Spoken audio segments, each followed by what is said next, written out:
Tet in Korban Pesach, and this is towards the end of the second chapter in Derech Mitzvosecha. Today is the 8th day of Nisan, the 6th of April. So we saw about the leftovers and the bones and the what did I call them? Not the bulwarks, but the supports. Oh, for that. Yeah.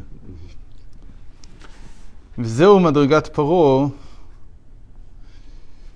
שהוא עורף דאריך אנפין. And so Pharaoh, what we see is the end of the Egyptian empire in a certain sense. And so you're seeing the last feast. That's what we're looking at. And he's coming to this feast as someone who's going to take from the bones and from the leftovers. He's not eating the main course. This is many times what happened in Jewish history, is that actually when things were the worst, it was actually just before the end of something. Something was finishing. And at the very end, they had a lot of strength, as it were. So he said, Mi havaya asher eshma b'kolo. So we said he recognizes Elokim. He recognizes, he's like the mindset of the small-mindedness, the Elokim. But he doesn't recognize Havaya, which is the next, which is Muchin de Gedlut, which is the great-mindedness. And we said this is something that happens in us all the time, that when we have a smaller perspective on things, and that smaller perspective has to give its place up for something much greater in our mind. Something much greater is coming in.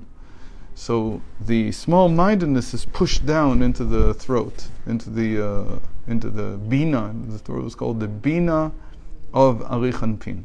That's very interesting. That the mochastima, the wisdom of Arich Anpin, is in the skull. The skull itself is like the crown. Again, we're talking about a partzuf in the crown itself. So you have to imagine, like within the crown, there's this whole image, or this whole anatomy. And so how does it work? That the skull itself is the crown. Inside the skull is the mochastima, the concealed mind, or the concealed wisdom. And then the bina doesn't have any room anymore inside the skull. There's no room for it. So it's located in the throat.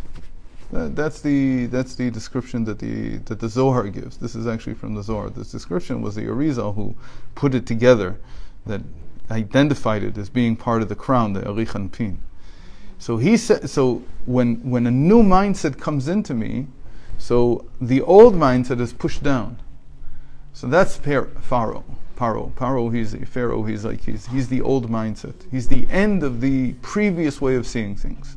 And he's pushed down into the throat, and he says, I only recognize the Elokim, I only recognize my small mindset, but I don't know who Havaya is. Havaya, Yud-Kei, Vav-Kei, that I can't recognize, because Havaya represents the next stage of my perspective, the greater mind that I'm receiving. So he says, Mi Havaya asher eshma b'kolo, and he says, who is Havaya? This word who is very, very important. Why? Because we just said that the throat is Bina. Mi is always related to Bina, because Mi is 50. The 50 gates of Bina, the 50 gates of understanding. So he's being pushed down into the throat. And in the throat he has 3 servants, who are he himself is like the backside, the nape of the neck. The nape of the neck, right, is here. He has 3 servants inside. Who are his 3 servants that we met already? He has the Sarah Meshkim, the butler, and Sarofim, and he has the baker, and he also has the person who Yosef was enslaved by, Sarah Tabachim, the shechter, the guy who slaughters. Owner. So those 3, they're said to be the 3 forces. They're the Chochma Bina Das of Arich. That's how they're described in the Arizal. So how does it work? That the minister, the butler, he's the Chochma, he's the wisdom. And the baker, he's the bina of it, and the dat, that's the slaughterer, the one who brings the meat. So what are they? It's very easy. What's the water in the chokhmah is like water.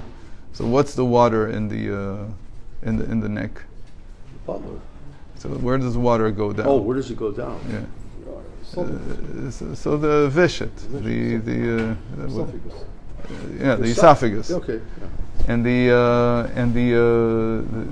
baker, he's the air. Trachea. He's like trachea, right? So he's the windpipe. You understand that? That's how you make bread. You have to bake it in hot air. Oh, I see. You're going to that analogy. And the throat itself, the meat of the throat, that's the solderer. So they're his three servants. They're serving him. So they're the whole picture of this end of the Egyptian empire.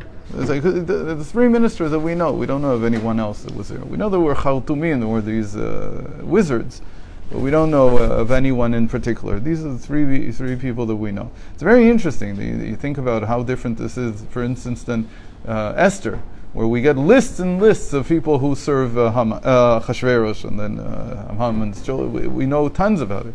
Here, something so major, we only know about three characters. Yes, that's right. These three characters, they're considered so the Rizal says they are the ones that are holding the previous way of seeing things.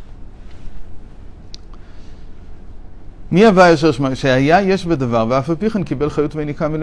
though he's something separate, he receives sustenance from above. So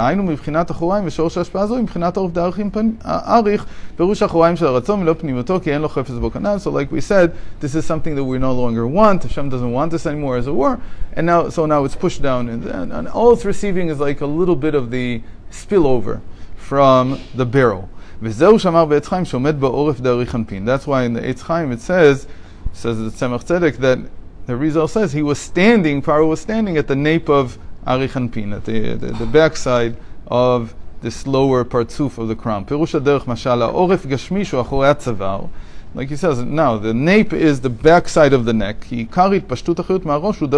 Because everything that comes down is coming through the mind, through the head. So it's going from the head down into the rest of the body. What do we mean? We've said this many times, that when the soul comes into the person, it first dwells in the head, and then in the head everything is there, but it's not yet differentiated. All the powers are still together. That's what we called akudim. All of them are contained in one vessel, as it were. So they can't manifest themselves, these powers. It's only when they further come down that they begin to differentiate. So that's true in general, but what happens when you get a new understanding? So it pushes the old one further down. So it pushes the old one down, and really we're talking about here tlat go tlat. So here the situation is that all the powers, we said this in the beginning, all the powers are still contained, because that's what it means to have a small perspective. The small perspective really means that you can't use all your faculties. That's really what the problem with the small perspective is. It's not that you're unsophisticated. That's not the problem. The problem is that when you have a small perspective, you can't fully express yourself. You can't fully do everything. Why is this called Pesach? We say Pesach, that the mouth begins to speak. What were we missing? What does it mean to be enslaved? This is the way the Torah sees enslavement. Enslavement means that you don't have power of speech. That for the Torah is the most important thing. If you can't speak your mind, then you're enslaved. That's why the Torah doesn't have something called a jail. There's no punishment called a jail. Why? Because you can't take away a person's expression. Expression is not just how you speak, it's also how you act. You have to be free. So where do you speak from? You speak from the throat. It's everything coming up. So they were controlling this, because that's where they are now. They're at the very end. They're being pushed down by a new perspective that's coming into the world. Their old perspective is leaving already. But right now they're on your neck. It's like when somebody puts their foot on your throat and you can't speak, you can't breathe. So Pesach means that we're finally free to speak. That's what was liberated. That's why the mitzvah of the Seder is V'yigadeta lebincha. You should speak to your son. Speak, to be able to speak. That's what we're celebrating, the freedom to speak. And if there's no freedom to speak, it's not worth anything. So what happened? That they were at a stage where the old perspective was going out, and this perspective now grabbed a hold of the neck. And because it's grabbing a hold of the neck, there's no ability for the Jewish people to express themselves. They're enslaved. So now when finally they're going to come down, they're going to be pushed down completely, the new perspective is going to take over, and it's going to take over the faculties. A new perspective means that you finally have freedom to truly express yourself, to truly use all your faculties, all your talents, all your abilities. A child